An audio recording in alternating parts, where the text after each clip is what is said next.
আসসালামু আলাইকুম। আপনারা সবাই কেমন আছেন? আলহামদুলিল্লাহ আমি ভালো। রাস্তা দিয়ে হেঁটে যাচ্ছিলাম। হঠাৎ চোখে পড়ল হবিগঞ্জ সদরে ইসকন মন্দির। এটার লোকেশনটা হচ্ছে হবিগঞ্জ সদর গরুবাজারেতে। বেশ বড়, বিশাল বড়, অনেক সুন্দর একটা ইসকন মন্দির। শুনেছিলাম সিলেট বিভাগের মধ্যে ইসকনের মন্দির সবচেয়ে সুন্দর মন্দির নাকি এটা। আমি শিওর না, তবে এটা আমার শোনা কথা।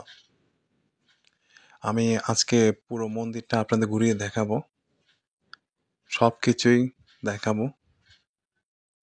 এটা হচ্ছে গেট, খুব সুন্দর একটা গেট, বিশাল বিশাল কাজ করা হয়েছে। এটা খুব সম্ভব ইসকন মন্দিরের মূল কার্যালয়। এখানে সম্ভবত তারা ধর্মীয় কোনো কিছু শেখে বা শেখায়। এখানে দেখলাম বিভিন্ন লাইব্রেরি, বিভিন্ন প্রকার মূর্তি, ধর্মীয় বই, খাবার পণ্য, ধর্মীয় সকল প্রকার সরঞ্জাম এখানে আছে দেখলাম। এটা হচ্ছে মূল মন্দির।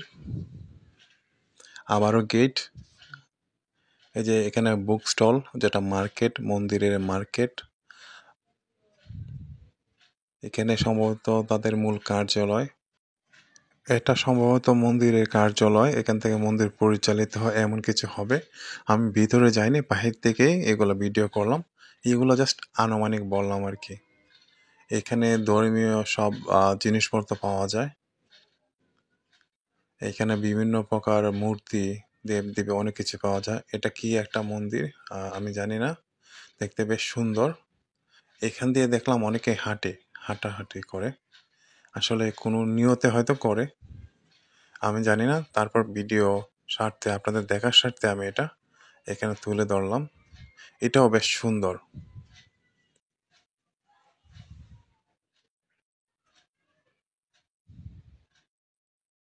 এখানে ধর্মীয় কিছু একটা পরে দেখলাম।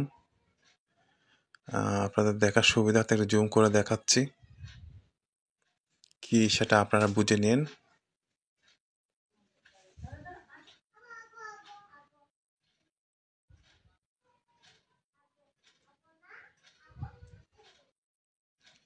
ওই যে একজন মাসি হাঁটতেছেন।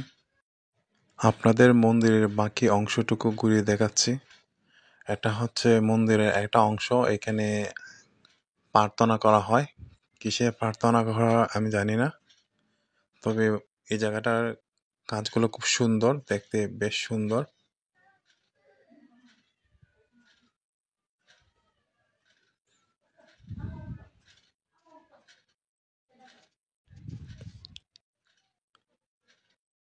আমি এখানে নিয়ম টিয়ম জানি না, তাই ওইখানে উপরে আর গেলাম না।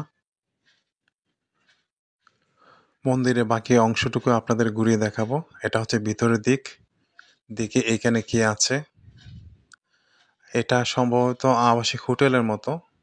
এখানে সম্ভবত ধর্মগুরুরা যারা এখানে দায়িত্বে আছে তারা হয়তো থাকে। এটাও 3 তলা, এটা 4 তলা, 5 তলা। এটা হচ্ছে মূল মন্দির, বেশ সুন্দর।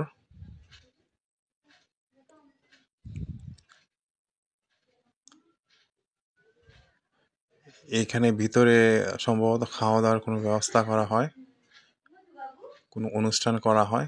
দেখে বাইরে থেকে দেখে এমনটাই মনে হলো। আমি এর আগে এখানে কখনো আসিনি।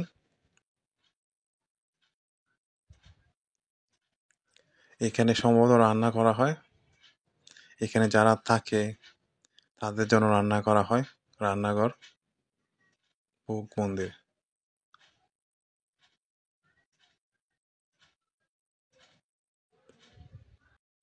অনেক অগুছালো, অপরিচ্ছন্ন মনে হলো। এটা হচ্ছে মূল মন্দিরের ভিতরের অংশ। এটা স্টেজ। এখানে ধর্মীয় কোনো অনুষ্ঠান হয় বা ধর্মীয় সঙ্গীত হয়। এখনো কাজ অনেক বাকি। শুনলাম এখানে নাকি 400 কোটি টাকা বাজেট, কিন্তু কাজ দেখে, কাঠামো দেখে তো মনে হয় না এখানে 40 কোটি টাকাও খরচ হয়েছে। এটা গ্যারেজের মতো হয়ে গেছে, নিচতলা এটা মন্দিরের। এবার মন্দিরে একটু উপরে দিকটা যাব, দেখাবো আপনাদেরকে। যদিও ভিতরে ঢুকতে পারবো না, আমি একটু সিঁড়িতে উঠে আপনাদের দেখাবো। এইখানে বেশ কয়েকটা ছেলে মেয়েকে দেখলাম জোড়ায় জোড়ায়, তারা প্রেম করতেছে। এটা কি বৃন্দাবন পাইছে নাকি আমি বুঝলাম না। এখানে প্রকাশ্যে প্রেম করতেছে। অনেকেই আছে, তাদের ছবি ভিডিও আমি এখানে দিলাম না। ভিডিওতে তাদের দেখলে তারা এবং তাদের ফ্যামিলি বিব্রত হতে পারে, তাই এখানে দিলাম না। আবার একটু ঘুরিয়ে দেখাচ্ছি।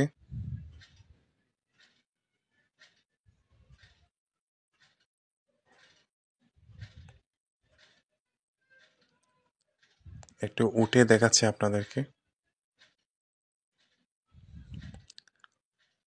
অনেক সুন্দর করে করা হয়েছে।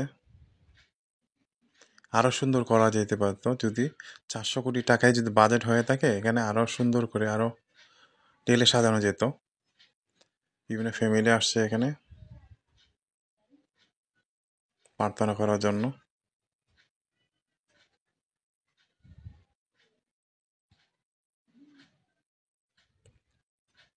মন্দিরে অনেক সুন্দর একটা ভিউ আসতেছে, যদিও আমি দুপুরে আসছিলাম, বিকালে আসলে অনেক সুন্দর দেখা যেত।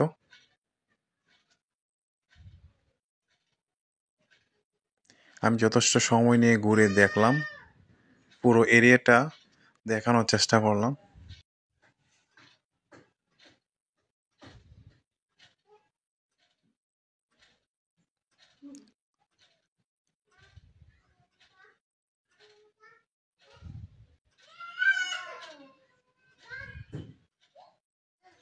এই যে একানো আছে বেহায়াগুলা, মানুষ দেখতেছে, এতগুলা মানুষ দেখতেছে, এতগুলা মানুষের মোবাইল দেখতেছে, তারপর তারা কিন্তু সরতেছেন না।